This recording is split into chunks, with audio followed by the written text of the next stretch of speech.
Ada sebuah rumah sakit jiwa yang sudah lama ditinggalkan. Terdapat satu ruangan yang selalu dingin, bahkan di siang hari.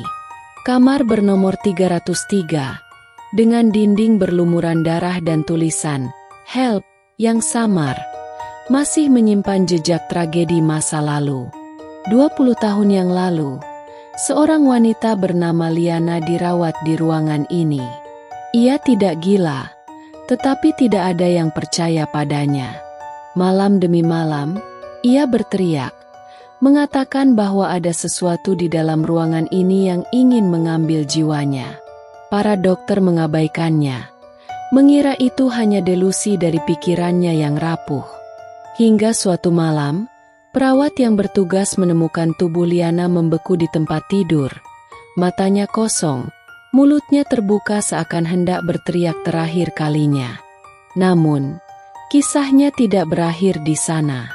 Setiap orang yang memasuki kamar 303 setelah kematiannya merasakan sesuatu yang aneh.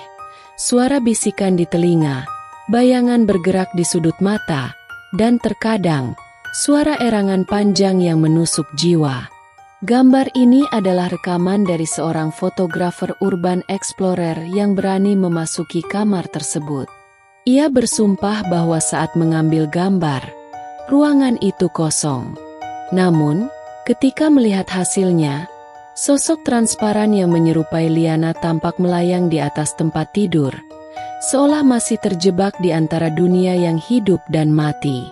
Malam itu, fotografer tersebut berlari keluar dan bersumpah tidak akan kembali. Tapi bisikannya masih terdengar di telinganya. "Tolong aku." Mungkin, arwah Liana masih menunggu seseorang yang mau mendengarkan kisahnya dan membebaskannya dari jeratan kamar 303.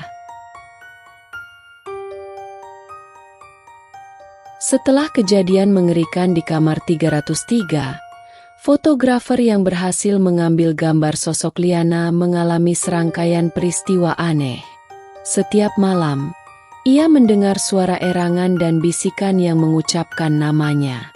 Barang-barangnya bergerak sendiri, dan setiap kali ia menyalakan kamera, layar menampilkan bayangan kabur dari wajah wanita yang sama, dengan tatapan kosong yang penuh penderitaan. Merasa dihantui, ia pun mencari tahu lebih dalam tentang rumah sakit itu. Dari arsip lama yang hampir terlupakan, ia menemukan fakta mengejutkan. Liana bukan hanya sekadar pasien biasa. Ia adalah seorang perawat yang bekerja di sana, tetapi karena mengetahui rahasia kelam rumah sakit, ia difitnah sebagai orang gila dan dikurung di kamar 303. Dulu, rumah sakit itu sering melakukan eksperimen gelap pada pasiennya. Mereka menyiksa dan membiarkan para korban mati perlahan. Liana mencoba mengungkap kejahatan itu, tetapi sebelum ia bisa berbicara, ia menghilang dan ditemukan tewas beberapa hari kemudian dalam kondisi mengenaskan. Para dokter menyebutnya bunuh diri, tetapi ada banyak kejanggalan.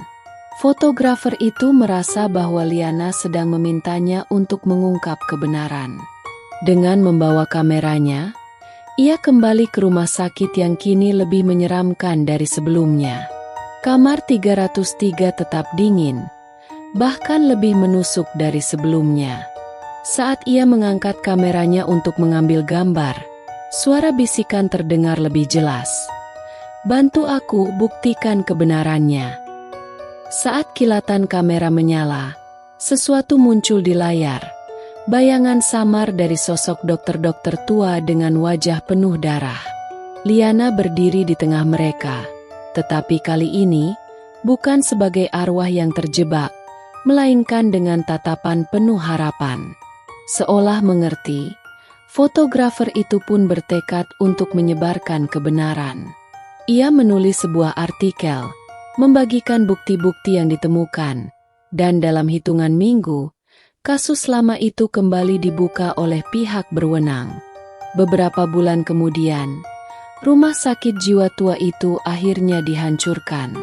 Dan setelah malam itu, sosok Liana tak pernah lagi muncul di kamera atau menghantui siapapun.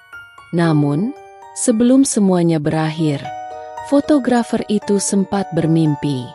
Dalam mimpinya, Liana berdiri di tengah cahaya, tersenyum lembut dan berbisik, "Terima kasih."